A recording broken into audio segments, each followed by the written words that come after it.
Good morning, ladies and gentlemen. It's a pleasure to have you here again on this wonderful day when we are celebrating, is it our 63rd or 64th? 64th anniversary as an independent nation. And we at Upskill believe that there is no better way than to celebrate this day by thinking about our children and our education life in Nigeria. With me this morning, I have Dr. Chinedu Oluwadamilola. Good morning. It's a pleasure to have you here. We're going to be talking today about Bloom's Taxonomy. Big word. Thank you for coming. Thank you very much for having me. Thank you. And happy Independence Day to all Nigerians and lovers of Nigeria. She's going to be talking to us this morning about Bloom's Taxonomy. So to set the ball rolling, I'm just going to ask her to give us an overview. Education seems to have a lot of terminologies that sometimes when we look at them, when we come across them, you're like wondering, what does this mean again? What is expected of me to know about this? So in very layman's language, please, can you define for us what Bloom's Taxonomy means? Thank you. Thank you very much. I'm glad to be here. There's no better place to be for someone like me that is a teacher. Now, first, taxonomy is a word, and it just means classification. That is what taxonomy is, the science of classification. And there's so many things we can classify. A lot of us would remember that one of the first things you learned in science is characteristics of living things. And then say animals and plants. That is taxonomy. Simple. So when you classify things or concepts into groups, it is taxonomy. Based on some shared characteristics. So you know, characteristics of animals, characteristics of plants. So that is what taxonomy is. However, when we say taxonomy in education, it is simply, again, it is classification, but a systematic classification and organization of learning objectives, learning outcomes, as well as the activities that encompass the teaching and learning process. So to classify these into, organize them into learning objectives, learning outcomes, and those activities. That is what educational taxonomy is about. Thank you. I think that's, yes. Now, there are many different people that are trying to do educational taxonomy. When I give my overview, I'll give you about 4 or 5 of them.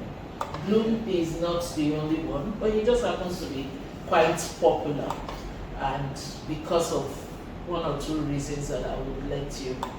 But we're using the taxonomy of others other than Bloom as well. And a lot of teachers do use them, but don't know their names. All right. Yes. So I'm ceding the floor to you now. All right. So that I could yes, please. do okay. So I'm going to share my screen now, and just a minute.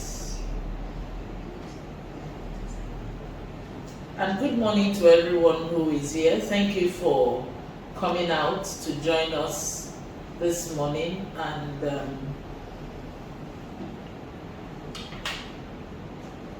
there's no better thing to do than to be sure that we are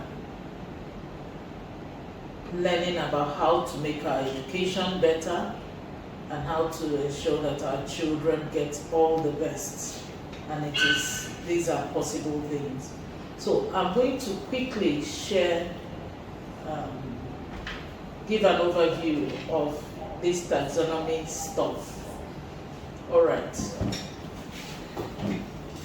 My name is Chinedu. Okay. And I've explained what taxonomy is. As you can see on the screen, it's simply classification. There are different types. There's biological, like I mentioned, about living things, non-living things, and other living things. We have plants and animals and usual. We also classify information. We also classify things that have to do with concepts and ideas, and that's what we call cognitive classification, which is where we are coming to when we discuss Bloom's taxonomy. So, educationally, it is a systematic classification of learning objectives, learning outcomes, and activities. So there are different types of educational taxonomies, as I mentioned. Bloom is a very popular one, and he came up with this classification in the cognitive domain, affective domain, and psychomotor domain, and I will explain all that. I will not go into details. As far back as 1956, but in 2001, this was modified. So I would also show you what it was in 1956. But you know that knowledge increases, knowledge evolves until what we have now. What we're using now is the one that was developed as an offshoot of Bloom's taxonomy that was developed in 2001. But between when Benjamin Bloom, that's his name, after 1956, someone else also worked on his affective domain taxonomy, and so that's Cratwell. And in 1972, someone else worked again on the psychomotor ones that he did, Simpson, and now we have Mazzano in 2001 coming up with. So this is just to know that there are different authors of this taxonomy, but Bloom seems to have, the basis on which they are. So why do we do taxonomy? It's to clarify learning goals, to guide instruction, to help in assessment, as well as, of course, ultimately that leads to student learning. And so Bloom's taxonomy has 3 domains. There's the cognitive, affective, and psychomotor. The very popular one is the cognitive one.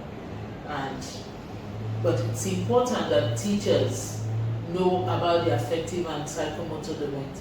What happens a lot in schools is when you see students, whether in the primary school or pre-primary, early school, early years, in some early years classes in the secondary school, there's a part of the report that has affective domain, psychomotor domain, and has labels like A, B, C. Teachers just look at it and tick off. For kindness, they just tick. Honesty, integrity. Those are actually affective domains, and most teachers don't even give a thought to it, and they just And of course, as parents, we take the result. We check what did you score in maths and English, and then looking at these other ones, affective, but they are all very important.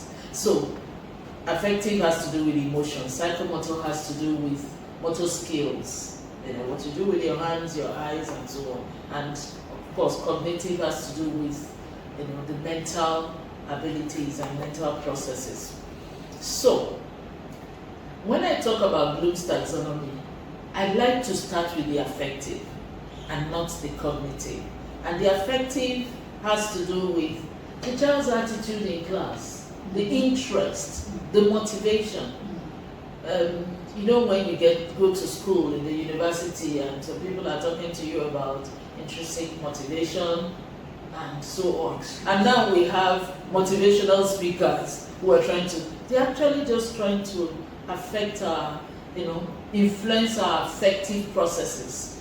And the teachers need to do that in class. Empathy, self-esteem, emotional intelligence, kindness, all sorts of things. You can't go into class and teach a child who isn't interested. You're not going to be able to open the head and stuff in anything. So any teacher who understands this must know that these affective processes are important.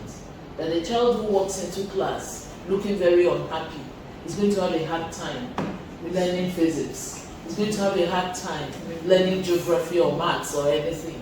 So the affective processes are important. So that smile, that listening ear, that encouragement helps in the affective domain. That's why I said I like to talk about that before you get into those mental processes that children need, or what they need to do in class. So when the teacher is teaching and saying, well done, the teacher has moved away from cognitive to affective. When the teacher says, let's clap for him, that's what the teacher is doing. When the teacher is saying, please say sorry to that, please be careful, use the indoor voice, let's all say sorry to Nkechi for, she was ill yesterday. The teacher is moving from cognitive to affective. And no teacher is successful without doing this. So, when we do that, we are growing in the children, developing in them empathy, motivation, self-awareness, and so on. And also resilience. A child has a lot to do, and you're saying things like, well done, you've done 3 exercises, you have 2 more. You're teaching that child resilience. You're teaching that child don't give up, and so on. So, Bloom also classified this, and we're not going to go so much into it, but it has to do with the emotions and all that.